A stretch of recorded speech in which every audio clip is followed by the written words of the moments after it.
Remember cramming for all those stressful exams as a child?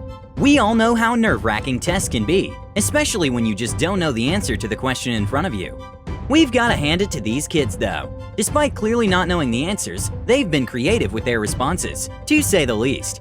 We don't know if these kids are just superbly ironic or these were purely simple, honest mistakes. Either way, the answers these kids gave are by far the most hilarious things you'll see today. Here's our list of the funniest kids' test answers. Before we start, don't forget to subscribe to our channel. Number 1. What is the strongest force on the earth? What is love? Most have different views on love, but to kids, it's always in the purest form. This kid is either super funny or totally in love. In this exam, for some extra credit, they had to answer what is the strongest force in the world. And this kid answered with love. The teacher didn't mark it correct, unfortunately. Some might think otherwise, but we definitely give this kid an extra credit. If nothing else, he deserves it for making the answer go viral. In case you're wondering, the strongest force on Earth is strong nuclear. Not only will you get to laugh today, we'll also give you the right answers. Number 2. Find X. Math used to be fun. Do you remember when all we had to do was add, subtract, multiply, and divide to get the right answers, and all we needed was a calculator? Those were the good times. Then someone came along and added letters, ruining everything for us. Since that day, one of our favorite school subjects became much harder.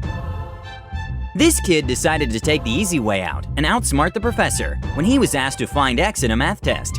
Not thinking about it much, he just said that it was right there and moved on to the next question. We think the student deserves a good grade, as he did find where the X was. Number 3. Amazing excuse. Sometimes, and for some people, many times you don't know the answer to the question, just because you haven't studied for whatever reason. In this chemistry exam, this student was asked how a nitrogen atom becomes useful in the upper atmosphere to find the age of a bone. Instead of answering, the kid makes an excuse, saying that they hadn't studied for the test and don't know the answer. They don't stop there and says that they don't even like science, but the teacher is nice, and they hope not knowing the answer to the question doesn't ruin their friendship. And then they ask for some dating advice, and now we're pretty sure that the kid was sent to the principal, but at least we know that he was able to make the teacher and the principal laugh. You in this class too? I'm teaching him. No way! Number 4. Which is bigger? We all remember this question from the mathematics class, don't we? And it wasn't the most difficult one to understand and solve. The greater and lesser than symbols are easy to use. It might be a little difficult with decimal number, but it was a challenge we were ready to face. But this kid probably didn't understand it. He must have thought he was in an English class. He mistook the symbols for the quotation marks and just put the word in every blank area. We are sure that answering a mathematics question has never been so easy. He just wrote the word "or" everywhere. This is proof that when in math the answer is too easy to find, there is a trick somewhere. Who would become president if both President Eisenhower and Vice President Nixon died in office? The communists. Number 5. Abraham Lincoln. This kid was asked to imagine that they lived in the same era as Abraham Lincoln, and were also asked what they would say to them. Even though most people would love to get a piece of advice on the country and the culture, this kid had a totally different and mind-blowing answer that would actually save Abraham Lincoln's life. He answered that he'd tell him never to go to a play. Who knows, the advice could have actually saved him and changed the course of American history. Man, I'm so nervous. I mean, first and second grade were easy, but social studies division, this is gonna be tough. Number 6. I like to move it. This question looks like a very simple one.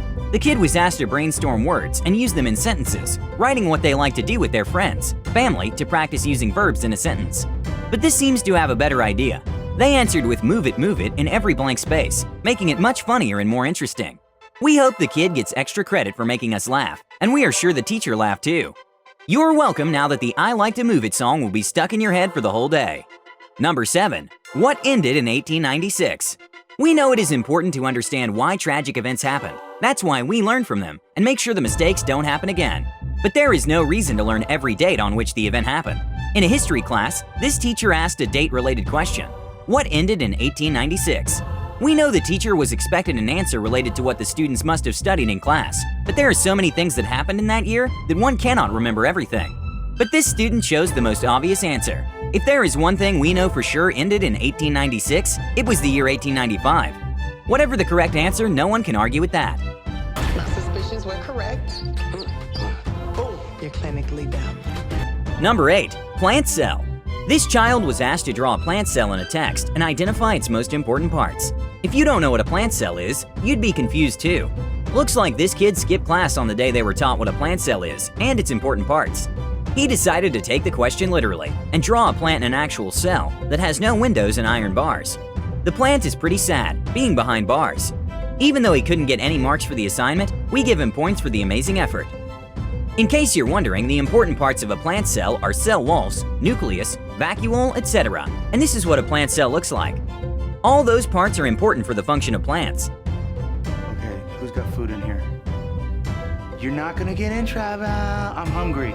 Number 9. The candy bars. Maths could be about simple additions and subtractions, but our teachers decided to make it more interesting by telling us stories of people buying and selling things. But the idea was always math-related. It may not be interesting, but at least it did help us understand mathematics a little bit. We all remember Bob too. The question always was, Bob has this many candy bars.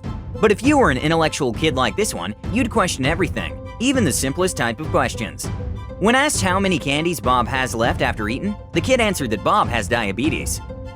All right, settle down, people. We've got a lot to cover, and time is short. Number 10. You should not hit dogs. This might be one of the cutest answers on our list. This fill-in-the-blanks question, the student was asked to choose an answer from the given choices, and the picture of the scenario at next to every question. The sentence was the man blanked the dog. The options were fit and hit, but the kid had a very humane and funny answer. They wrote pet the dog, and under the sentence they also wrote, you should not hit dogs. We know we would never hit our dog, and you should not too. If they do something bad and mess up, try to find some nice ways to make them learn their lesson. Number 11. How do you know? Sometimes in a test, the teacher tries to test how we knew the answer, or how we reached a conclusion, so they are sure we didn't cheat on the exam. This is done by asking us to explain the answer.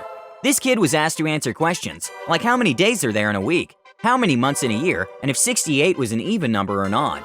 The kid answered correctly to all the questions, but in the last question, they were asked how do they know that the number 68 is an even number, according to their answer. The kid replied with a simple and adorable answer, which was, because I'm smart. But the teacher probably didn't like that much, and provided with the right answer, that the number in the ones place is even. Now, who can tell me why Jem cries when the hole in the tree is filled with cement? Because she's a crybaby? Number 12. Hard and soft water. What is hard water? This kid seems to have cracked the code. Ice. Literally just ice. Ice is hard water in a way, even though scientifically it is correct. The kid is making a point here. What actually is hard water though? Hard water is the water that has a high number of mineral content, like limestone, chalk, calcium carbonates, and sulfates. Even though hard water fulfills your mineral needs, it is actually harmful to drink hard water on a regular basis. Yes, we know a little bit of science too. Enter Harvard with a variety of goals. Excuse me. Are we in the right place? Anyone? Number 13. Forgetting. This student named Brian was asked what was meant by forgetting, and he answered it in the most brilliant and funny way possible. He has, I can't remember. This, in fact, the actual description of the word forgetting. This is what happens when the kids are too smart for an English class. Of course, the real answer would be like not being able to recall something, but we like Brian's straight-to-the-point answer. We hope the teacher had a good laugh after reading his answer, even if he looks like he didn't get any extra credit or marks next to the answer. Let's take roll here. Jay Quellen. Where's Jay Quellen at? Do you mean Jacqueline? Okay, so that's how it's going to be. Number 14. History question. Even though this wasn't a question, this definitely made us laugh.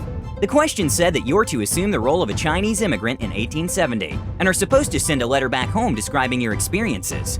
The savage student literally writes the whole letter in Chinese. That is actually pretty smart, and even though we don't know what they wrote, we are sure that there's something pretty amazing in the letter. The student should get an A+ for the effort. If there are any people watching this who know Chinese, please tell us what the letter says in the comments. Number 15. Cause and effect. School isn't all about mathematical equations that you won't probably use in your life and grammar rules to learn by heart. Sometimes it is also helpful in understanding what will happen if you do something. In this question, the teacher probably wanted the students to say that Tony will become better at playing the piano if he practiced every day for 20 minutes. But that wasn't the answer of this bully kid. He said that it would make Tony a big nerd. And you know what? There's nothing wrong with it. If being good at something means being a nerd, we'll take that as a compliment. That's our list of the funniest kids' test answers. What do you think? Which kid had the funniest answer? And if you were ever one of them, tell us in the comments. Remember to like this video and subscribe with notifications on to join the monthly iPhone giveaway. My Instagram will be in the description down below, so make sure to check that out and follow me so we can become Insta friends. Thank you so much for watching till the end, and see you in the next one. Bye! This video is over now. Go find something else to watch, or just watch this video again. I know we had a lot of fun, but you can't stay on this end screen forever. No. This video is over now. So why are you still watching this? Do you not have